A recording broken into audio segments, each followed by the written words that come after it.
long time ago, I got to see Jason Duffner hitting wedge shots out at the Deutsche Bank in Massachusetts. The thing that I noticed that was amazing is he hit the ball so much lower than everybody else. Zach Johnson kind of does the same thing. They probably had the best distance control of anyone I've seen, my entire life. Of course, after seeing it, I wanted to perfect that exact same type of control, so I started managing trajectory to manage distance over trying to hit it a certain clock system or a certain backswing position to manage my distance. And I found it to be far more consistent day to day. My wedge game doesn't really get that off. I have 20 footers instead of, maybe 5 to 10 footers. If you're looking for something that kind of holds up, give this a shot. So I have a 60 degree here. This flag out here is about 75 yards. I normally hit this between 90 and 100 yards. But what I've noticed is if I just flight it lower, it'll take one hop and stop right around 75 to 80 yards. So let's see what that looks like.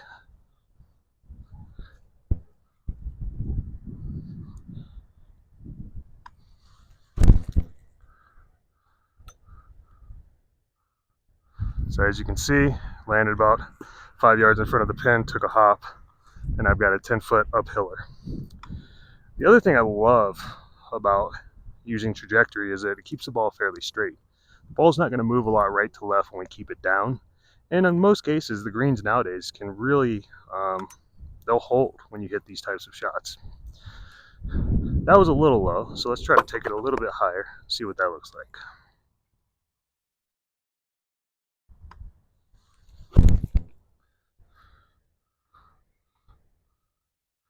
Same kind of setup, but it stopped a lot earlier. So, maybe a front pin, you want to hit it a little bit higher. But again, I hit it roughly 70, 75 yards, 2 different trajectories.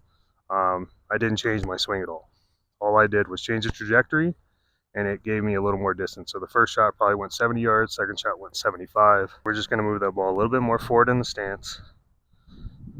Of course, when we do that, we have to aim a little bit more leftward to give ourselves room to keep that club face going. And this will be quite a bit higher, and it'll go 80 yards.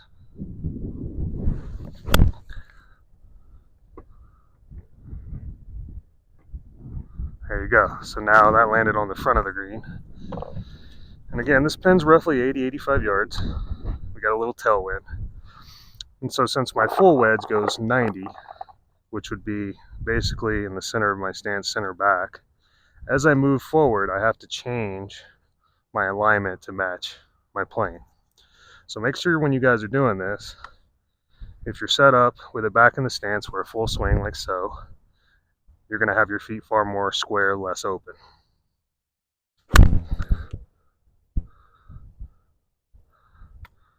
And I landed 5 yards past the pin, back of the green. That's my 90-yard shot. As we move it forward to where we get to the max point, where this would be my high trajectory 70-yard shot to a front pin,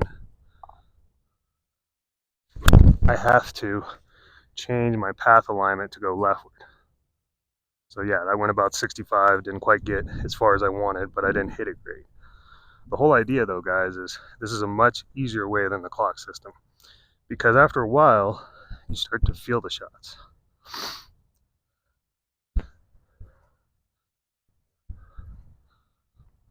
Like so.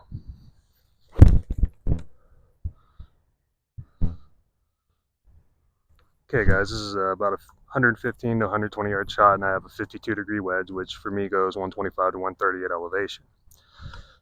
Most of you, I would imagine, this is a pitching wedge at probably sea level, but same concept. I have to take 10 yards off this shot. Instead of trying to control the length of my swing, I don't practice much, I don't have a ton of feel. What's a much better way of doing this? It shows up even when I'm not feeling my best or my feels aren't all there. Again, like I said, I believe it's controlling trajectory, which Hogan did. And again, I've seen the 2 greatest wedge players in my life, Zach Johnson and Jason Duffner, do. So we're aimed at this orange flag. We have a little tailwind. I'm probably actually going to have to take 15 off. So what are we going to do? We're going to play it all the way back in our stance, keep the ball down, just make a nice, smooth swing. And the ball will just naturally not fly as far because it's going at a much lower trajectory.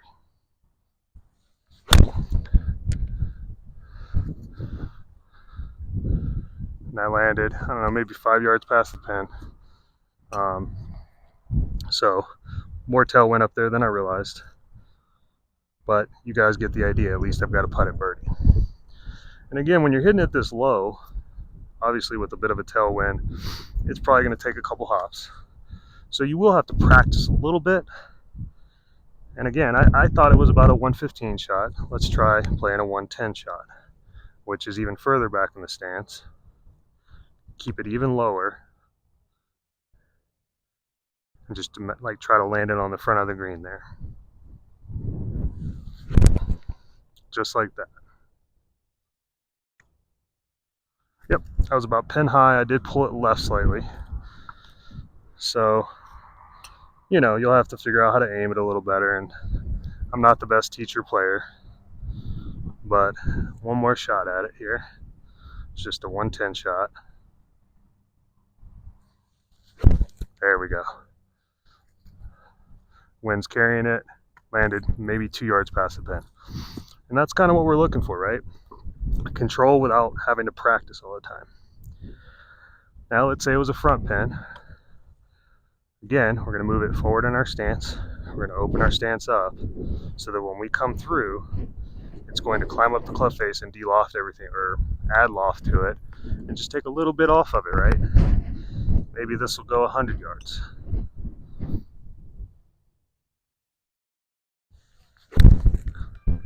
Just like that. And it tends to come off with a little cut. That landed just 2 yards short of the green, bounced up to the front. Exactly what we're looking for. So you'll hit it a little left, it'll cut back, but it's pretty consistent, so you don't have to worry about it too much. Let's say we've got a back pin, and I want to skip it in there. Well, we're going to take our typical stance, right? And we're just going to widen it out a little bit, and this will make for a flatter trajectory because you're coming in more shallow. So I'm going at the back pin. It's going to be a back left pin shot here. Let's see what happens. Just like that. So it comes in super flat, lands in the middle of the green, takes one hop and spins. All right, get out there and work with it though, guys. This is a lot of fun. It's a lot more fun than just hitting the same shot over and over and over again. And you're going to learn a lot more. You're going to learn your limits. You're going to learn new shots. Let's try to go to that back right pin with trajectories. I'm going to throw it up in the air, let the wind carry it all the way to that back right pin. Just like that. All right, boys and girls, good luck with this. See you next time. All right, you know what time it is. Bonus content time. Thanks for sticking around. We're going to go over here to a different pin. This is about 105 yard pin over here to the left. And I just wanted to give you an idea of what it looks like from a forward ball position so you guys can kind of get the idea. I'm going to walk through everything. I'm just going to hit one shot so you guys can kind of see the difference. Okay, so standard, we waggle, we get the club where we want it, then we set it naturally into its natural ball position, which again for 56 degrees is going to be a little bit back, especially if I want to use the leading edge and impart spin on it. We want to get that trajectory down. There's two ways of doing it. We can widen the stance and shallow out our attack angle, or we can just move it further back in the stance, keep the same basic shoulder width apart, hit down on it, and just keep that trajectory low, but you know, very smooth with a low release. Keep the hands low through impact. Both shots are fine. You got to practice them both, but you know, once you learn them, they're pretty simple to repeat. So for the first one, we're just going to hit a flat trajectory wide stance wedge. This would be a Trevino type wedge, and this will take, you know, 5 to 10 yards off it, just lowering the trajectory, just like that. And it's actually sitting right next to the pen after that shot. And if we wanted to lift it up in the air, we move it forward in the stance. We open our stance up so that when the club comes through, it adds loft and it imparts spin on it so it goes high, lands like a sack of taters. Okay? So now I'm going at the front left of the green here. It's further in my stance. Notice my shaft lean went from forward to neutral.